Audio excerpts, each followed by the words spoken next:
All views expressed are those of the speakers and their organizations, as this applies to IGDS as well. Really pleased to introduce our next speaker. Kirk Waithe is the founder of TCM, Total Convenience Management, a provider of auto rental, roadside assistance, executive transport, and GPS services. He's also the founder of Arrive Alive, the road safety nonprofit, which he started in December 2004. And in addition, in 2010, after successfully lobbying for the implementation of robust legislative infrastructure to govern traffic laws, Kirk launched another NGO, Fixin TNT, which has maintained a laser focus on corruption while advocating relentlessly for effective implementation of meaningful legislation to govern public sector procurement, campaign financing, political party financing, and whistleblowing, and for systems to lift the standards of transparency, accountability, and overall efficiency. I'd like to welcome, please join me, Mr. Kirk. Thank you. Thanks a lot, Angelique. Thanks to all protocols observed. Good morning, everybody. Good morning, everybody. Good morning. Right on. Now, we're going to start with this. Just going to preface my conversation with you, our conversation with a couple of things. A spade. Many of us see a spade and we decide to describe it as an instrument designed to transport one portion of the Earth's surface to another, instead of just calling it a spade. A spade is a spade. And then the other thing that people tell us all the time is focus on the what and not the who.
That woman was fired for issues related to performance.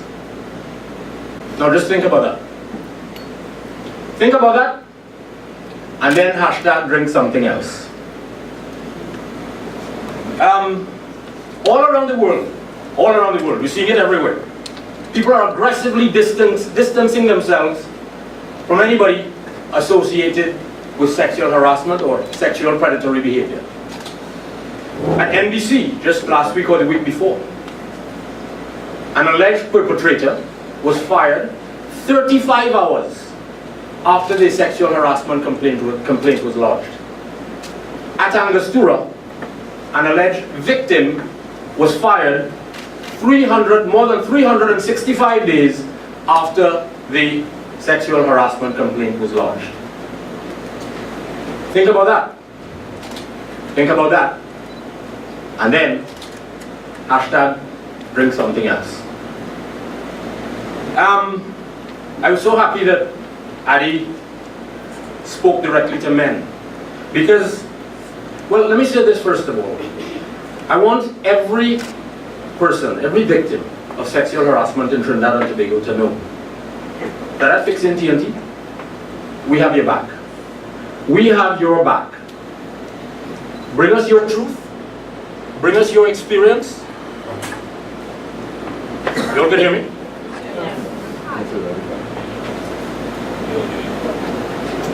Bring us your truth. Bring us your experience. Bring us your trauma. It's good.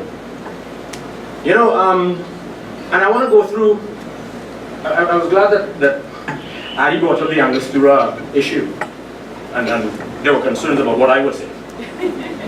Thanks, Adi.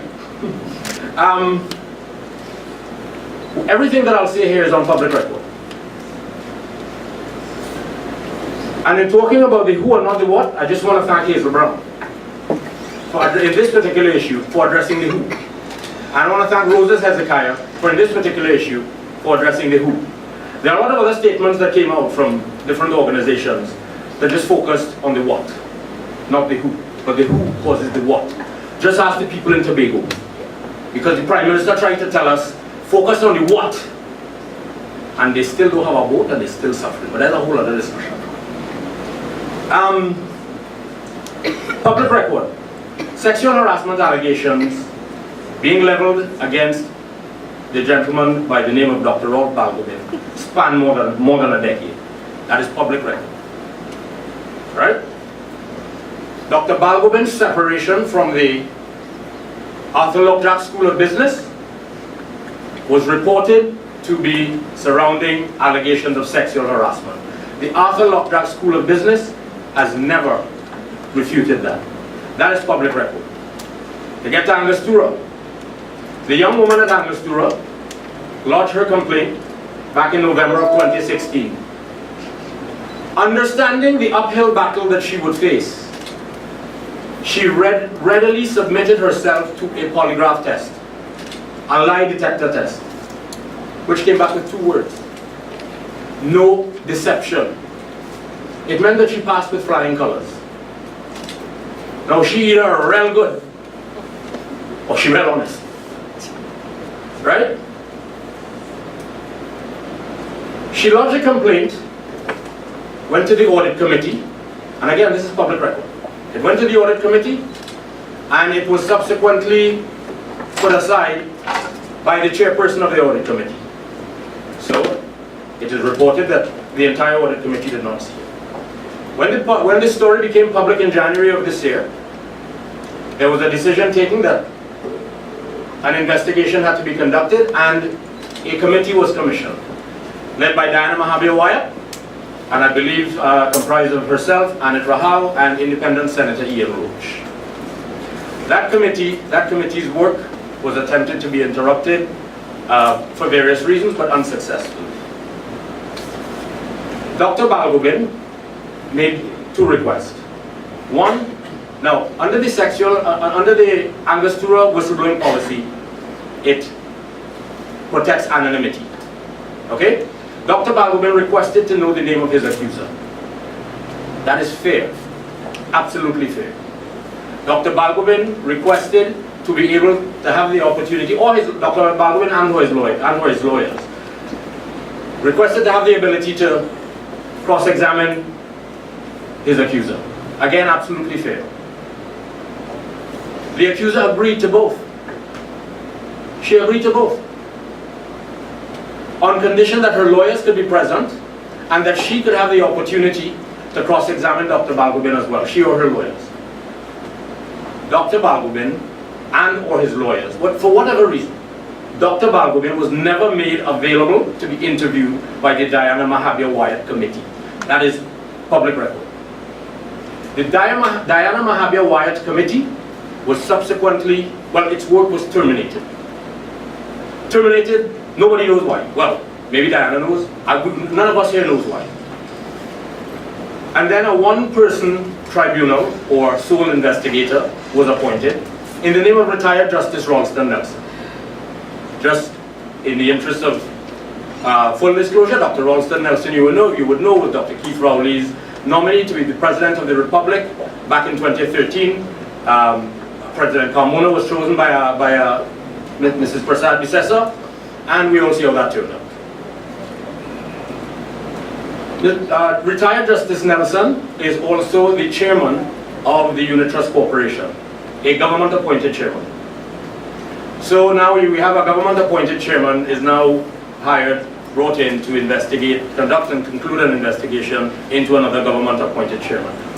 For me, there's something just wrong with the optics. I cast no aspersions on Justice Ralston Nelson's character or his ability as an eminent jurist. Absolutely none.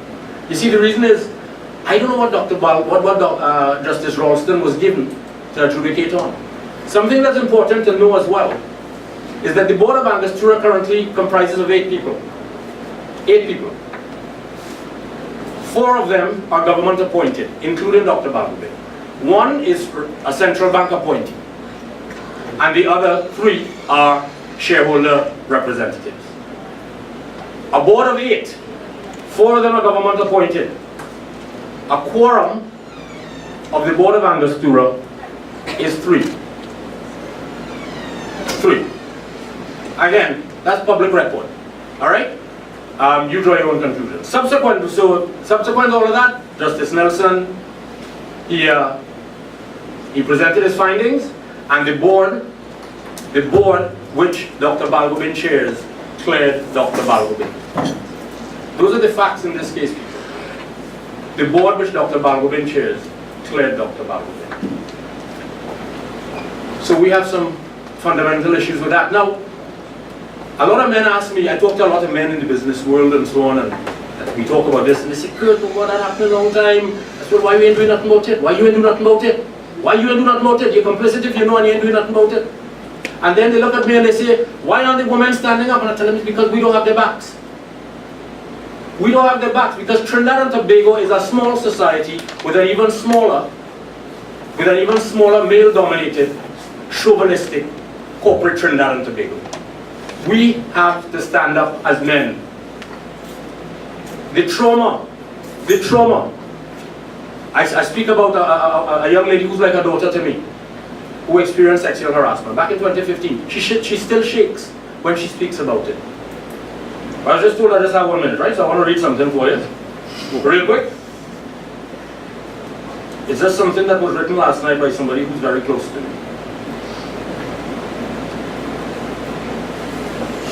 It says, naked patriotism. Being a woman means being human. It means being a fighter. Not because of any sort of innate innocence, but because society has created an environment that forces us to fight for survival rather than live in love. Still, somewhere within, we find strength to survive, struggle, a Trinbagonian woman. Empowered women, hashtag empowered women, empower women. If you fall 7 times, stand up 8. Hashtag end sexual harassment. You'll have a great day.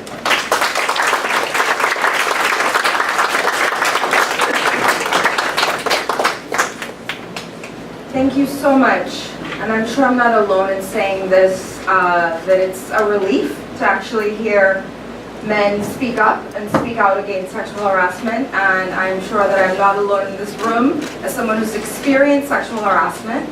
And I want to acknowledge several movements happening across the region that have really, I think, exploded the conversation about speaking out against street harassment in particular, stories of survival, of sexual assault and sexual harassment, acknowledging the Women Speak project, where women across the region, in particular in Trinidad and Tobago, shared on a private blog stories for the last few years about their experiences.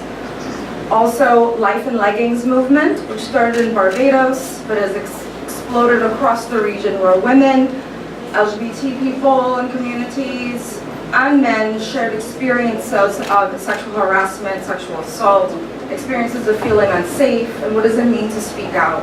And of course, a number of organizations who have been doing this work, such as WOMANTRA, WINAD, the network of NGOs, and all of the women's organizations who have done so much work on this issue. I just want to acknowledge that and say that it is certainly timely and it's certainly important for us to think about ways for us to stand up and be united and work together.